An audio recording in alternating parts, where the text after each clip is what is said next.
Hey everybody, this is Brian with Bear Cards 34. Today I'm coming back with TTM Blast from the Past number 10, which is where I show off TTMs that I got as a kid back in the early 90s when I would write to active football players.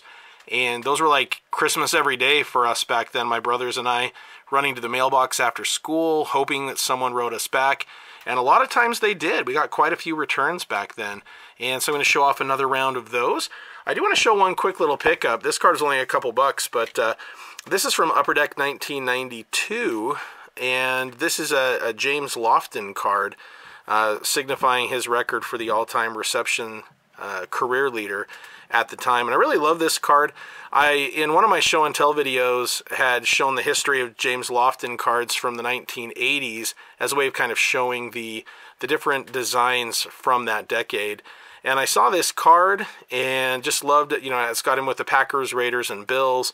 I just thought that was a really sweet card. This is an insert card in Upper Deck, and I believe they were you could get one of the inserts, one out of every 30 packs. So very happy to have that card to kind of go along with my collection. And I did want to make a real quick announcement. So back in the day on Instagram, I had an Instagram account which was Bear Cards 34. However, I forgot the password and some other weird things, and anyway, I stopped using it and then created a new one, and every name that I tried wouldn't work, and eventually I got BC34. Anyway, I was able to get this back up and running again, so if you guys ever follow me on there or try to get a hold of me on there, I still have the account. I'll check it from time to time, but I will not be using that. And for those of you who follow me on there, I don't use it very often, but I've got a goal to be much more active on Instagram now with this Bear Cards 34 original account that is now back up and running. There is a link to that on my page, so feel free to check that out if you guys want. And I wanted to give one shout out. This is actually not from a YouTube channel, but a podcast that I really loved for a long time. Stacking Slabs with Brett McGrath, and it's a great podcast. It's, you know, he's a true collector, loves the hobby, and he's got some really, really good insight into the hobby, the cards. He's a huge Colts fan, and I really just enjoy his podcast. He does some great interviews, as well as some podcasts where he just kind of shares his thoughts on things. So anyway, every video he mentions, tell a damn friend, and I never do, so I'm going to tell all of you guys. So if you haven't already checked him out, go ahead and give him a listen. Let him know that Bear Cards 34 sent you his way. Highly recommend that podcast. It's a really good one. All right, so let's go ahead and get into it. This is one of Bill Musgrave, if you guys remember him from back in the day. Now, I just kind of kept this in the sleeve because in my album of TTMs from back then, I made a few designs, so I was able to cut out a photo of him from a sports magazine, and you can see right there, Brian, thanks for the letter. I'm including an autograph later, Bill, 14, and then there is his autograph. So for those of you who remember Bill Musgrave, he was a 4-year starter at Oregon, and then the Cowboys drafted him in 1991 in the 4th round. He didn't make the team, though. He was cut before the end of the preseason, and he signed with the 49ers, and his first game that he ever made an appearance in was in relief of Steve Young in the 4th quarter versus the Chicago Bears. He did throw a touchdown in that game. And anyway, he didn't play much in the NFL. He's been much more known the last 2 decades as a coach. He's been an offensive coordinator and or quarterback coach for many NFL teams. The Raiders, Eagles, Panthers, Jaguars, Washington, Falcons, Vikings, Broncos. So he's been around, he's been a part of a lot of those teams, and very happy to have his autograph. All right, next up, we've got Mike Fox. This is his 1990 Pro Set draft card. So he was a defensive end for the Giants.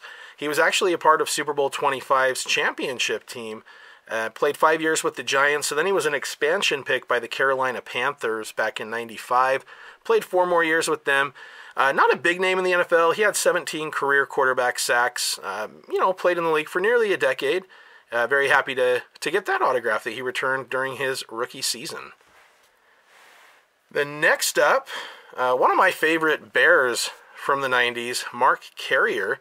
This is his Score Class of 1990 card. I'll be talking more in detail about him in my 1990 show and tell video when I get to the Chicago Bears. But I will mention he was a first-round pick by the Bears out of USC, and he had 7 really good years with the Bears. His rookie season, he was the Defensive Rookie of the Year. He had 10 interceptions as a rookie, which was, and I might still be, a Bears record. And he also was a 3-time Pro Bowler with the Chicago Bears. He then played a few years with the Lions in his final year in Washington, but best known, of course, for those early years with the Bears, where he had some really good success. All right, next up I've got Steve Wallace. I actually did mention him because his 1990 cards were his rookie cards, even though he had started way back in 1986 with the Niners. But he's a 3-time Super Bowl champion, and he wrote me back right here. He sent this back. Brian, thanks for the compliments. Best wishes, Steve Wallace, number 74, 1988-89 World Champs. And then he did get another one in the mid-90s with Steve Young. And head coach Bill Walsh gave him a great compliment.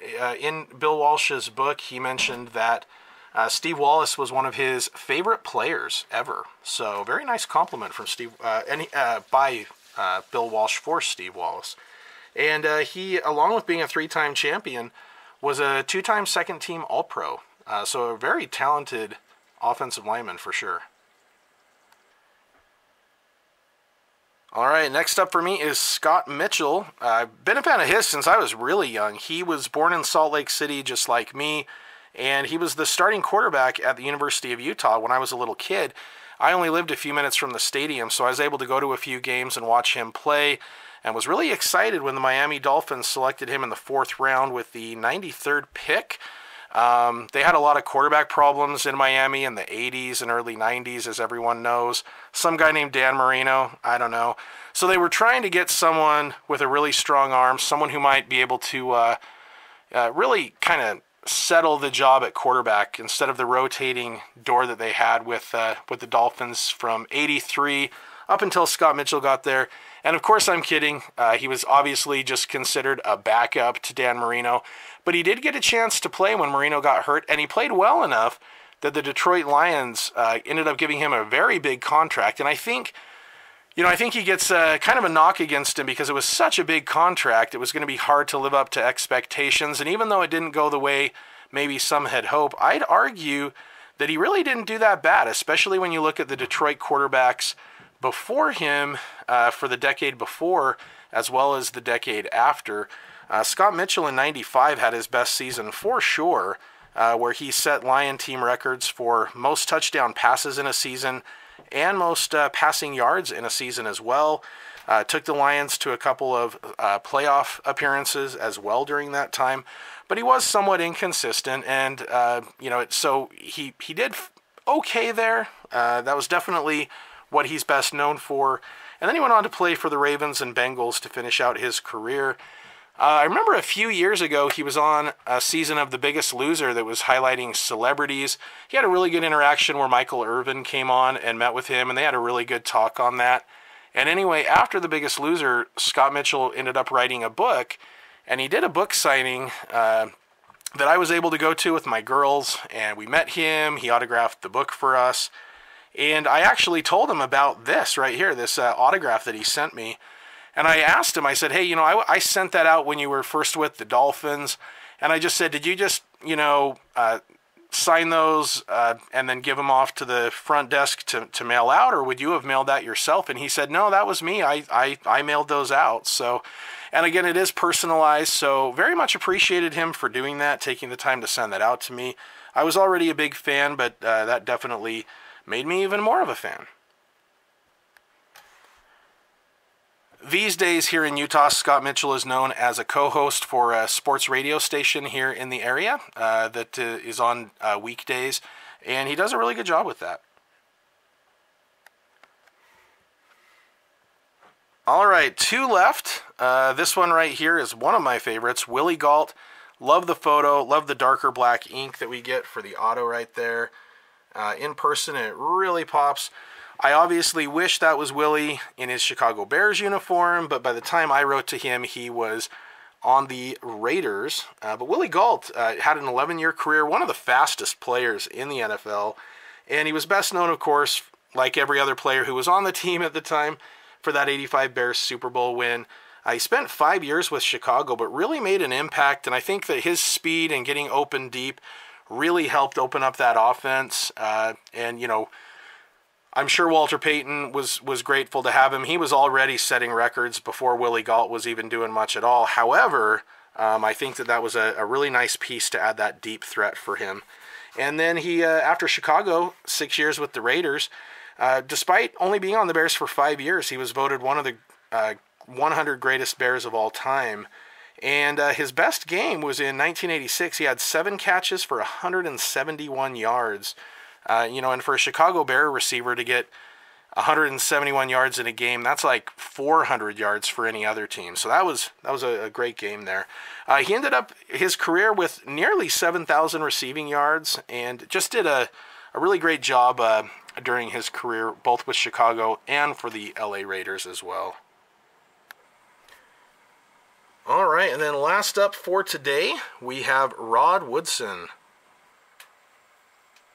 Rod Woodson here. This is his 1989 Score rookie card that I don't know if I sent him the card and he autographed it or if he just sent that back, but I think that looks really good with the black Sharpie there. So Rod Woodson, 17-year Hall of Fame career, mostly with the Steelers and Ravens. He also played a year with the Niners and finished out with the Raiders, but he was the 93 Defensive Player of the Year, won a Super Bowl with the Ravens, 9-time All-Pro, 6 of those first team. He went to 11 Pro Bowls, part of the 100th anniversary all-time team, and he also set an NFL record with the most interceptions for return touchdowns at 12, which is just super impressive. And he had 71 interceptions in his career, along with over 1,000 tackles.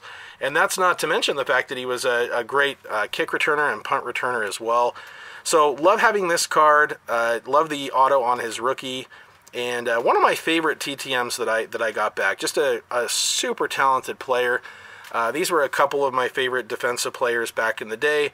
And to get the Willie Galt as well, just because, you know, I was such a big fan of his, those were some that were favorites of mine for sure. So anyway, I hope you guys enjoyed. I am, real quick, just because I keep seeing him in the background here, and I want to pull another Emmitt Smith rookie, I'm going to rip a pack of Pro Set Series 2 from 1990. Typically, I save these for my show and tell videos, which I'm hoping to have another one out before Christmas. However, they're just staring at me. Do you guys ever get that? You want to know what's inside. So anyway, hoping for an Emmitt, but not expecting it. We'll see.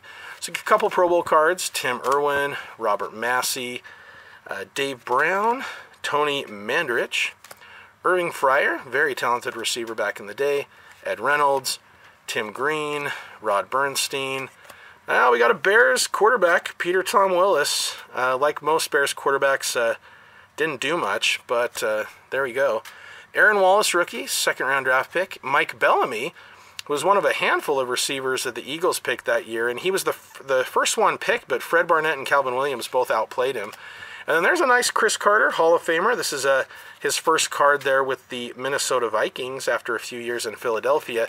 So he really turned it on once he got to Minnesota and ended up becoming a Hall of Fame receiver. And then we got Super Bowl I's Bart Starr as our Super Bowl card for the pack. So there we go. Nothing major, nothing amazing there, but happy to have the Chris Carter for sure. All right, that'll do it for today. Thanks so much for watching, everybody. Take care, and I'll be back with more videos in the near future.